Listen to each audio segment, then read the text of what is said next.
basically drew a line across there from one side to the other. It can be anywhere. And then get on the outline of the part and hit the right button and go to node mode, which lets you edit the stink out of all the different attributes of it. I can add more parts, I can move, delete, do whatever.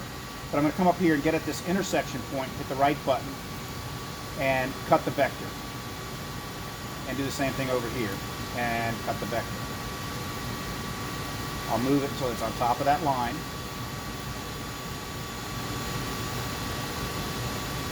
Scrolling way in, although it doesn't really matter.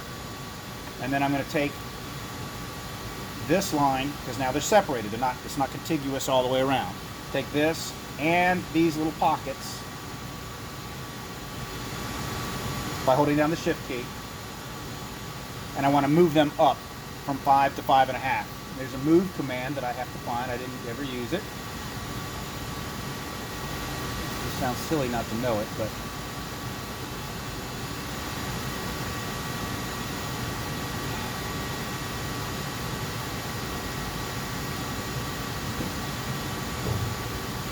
of course I can't find it now. Move selected item. There it is. I just have never used it. I want to move it in the Y, 0.5 inches.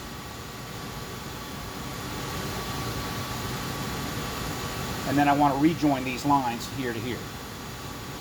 So I come in, get to the end of it, get to the end of it, and I'm going to come back in and join them all in a minute. Of course, I moved it 5 inches, not 0.5. I just mistyped it.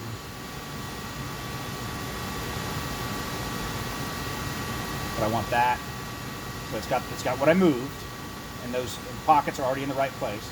We'll hold down the shift key and get the short lines that I added, and then get the bottom that I cut and separated, and then go to the join command right here.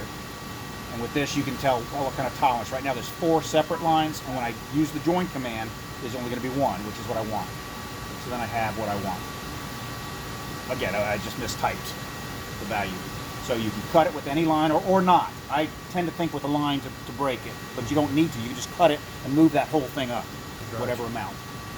So I'm going to undo all of that by doing undo, join vectors, and everything until I move it. So that's Control Z, and I'm just going to hit it repeatedly, and there I am